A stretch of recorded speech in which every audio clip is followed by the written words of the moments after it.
Change. New things. Complete and utter reversal of fortune.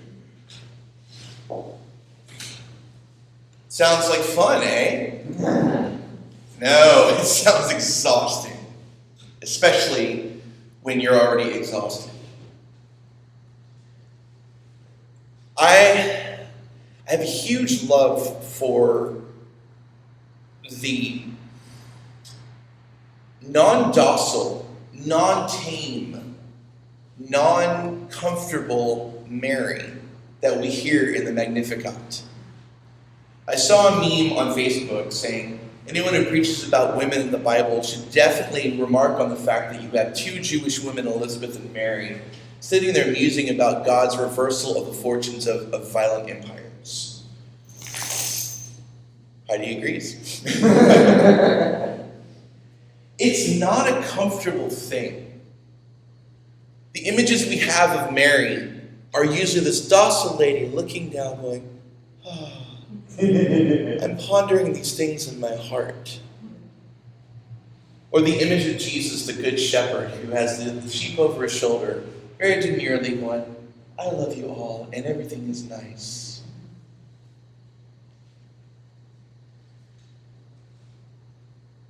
Then, you have the notion of Hebrews, which don't even get me started on the bad proof texting of that passage, of combining text from different prophets in the Old Testament, then superimposing Jesus saying, I was foreordaining myself to do this, and we're going to abolish the law and start differently.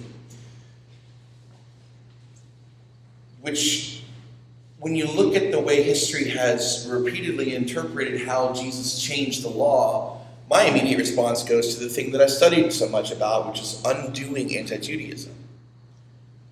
But what's interesting is that if you take away that history of violence or of hatred or of a sense of superiority, there is a critique here that is worth exploring, that is both faithful to the perpetuation of Torah and of the importance of what Jesus brought. Courtesy of my fabulous partner, who heard it through a lens of understanding ancient pagan blood rituals and sacrifices, rather than knowing about the story of Hebrew sacrifices. We're both history nerds and mythology nerds. What can I say? So, I almost think that this Sunday is better as a Sunday of change rather than of peace, because that is a lot of what we're going to be dealing with. Now, raise your hand if me talking about major change makes you feel happy and excited right now. Me too. Now raise your hand if it's slightly unnerving.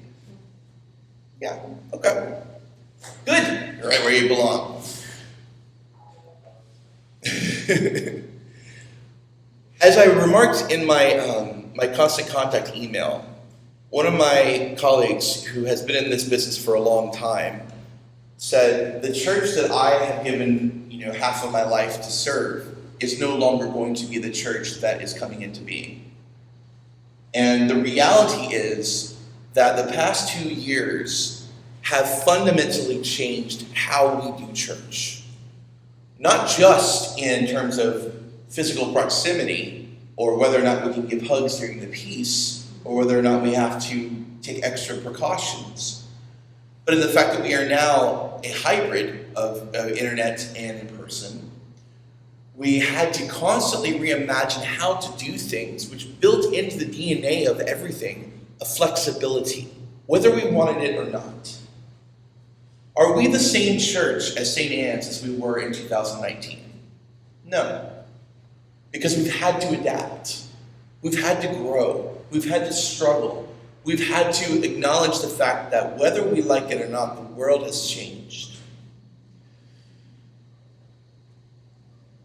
So what is it like for Jesus' sacrifice to shift us away from having to make sure we offer our best, our first fruits of our livestock, of our goods, to make sure that the offerings have been made, to it's made once and for all. Let's rethink how we utilize those resources to take care of one another.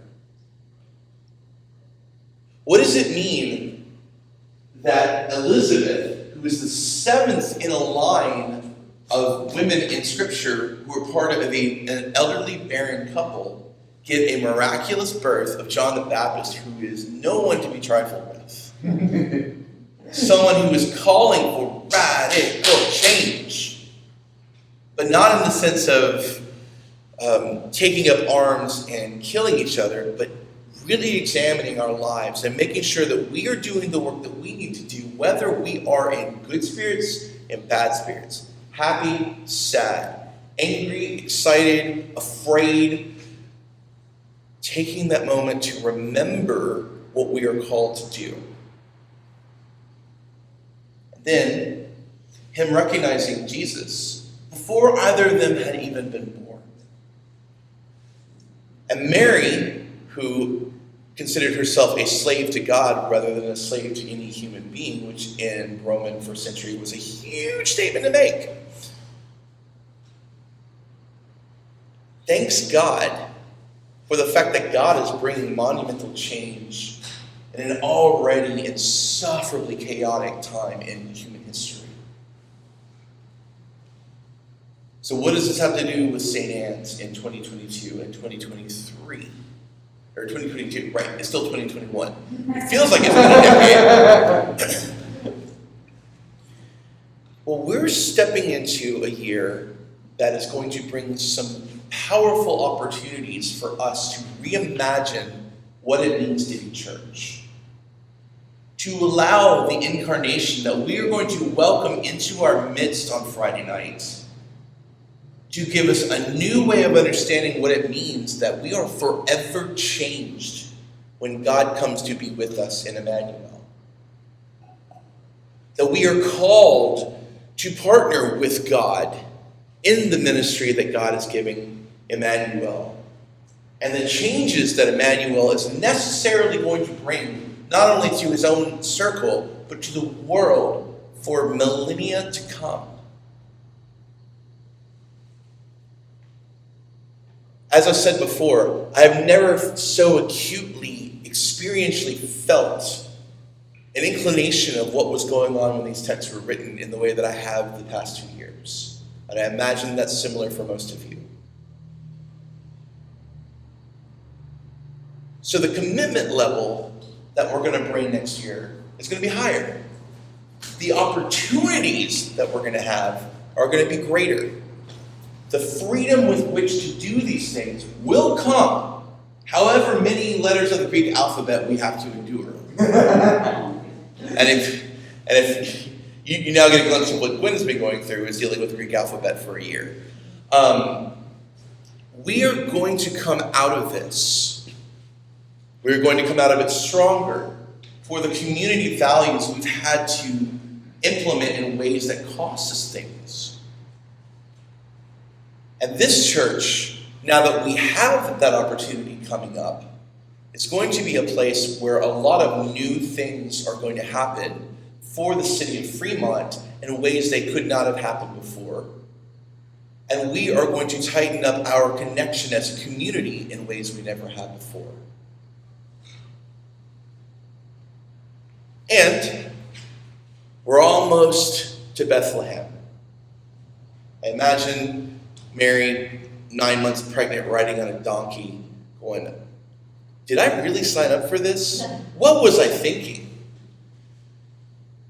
And yet, she did it. She made it. Even giving birth in a cave. She was faithful. She recognized what God called her to do. She made good on her promises. And as she hung out with her cousin Elizabeth, probably seeking refuge from the scandal that her pregnancy had caused. Think about that. God's Immanuel brought to a single woman who is impregnated. Even in our time and place, that would still be scandalous. That's the beauty of our change agent to become. so let us, this week, as we step into that incarnation, prepare our hearts for what we get to receive. Because Friday night is not a time to stress out, not a time to feel like you're going to be overwhelmed with responsibilities. It's a time to celebrate and collapse into peace on that silent night. To begin a 12-day season of rest. Going back to the candle of peace that has burned out. Light that again. Going back to that peace that passes all understanding, which is the promise and gift of God. And it's necessary because God, on the contrary to not giving us more than we can handle, I think gives us more than we can handle because we are striving to become better. We have to learn to work together, be in relationship with one another, make good on our promises to one another, and love and care for each other to build up that kingdom. But in the meantime, Immanuel, God with us, the agent of the change of the powerful transformational life of love, is going to come be with us in the least expected places and bring us a peace that we could not possibly hope for otherwise. And is going to empower us with God's grace to receive that gift. And as we receive that gift, we take it out into the world and fulfill the change and have the empowerment to rise up to meet the calling of God that may sometimes feel like we can't do it. We can, we will, with God's help.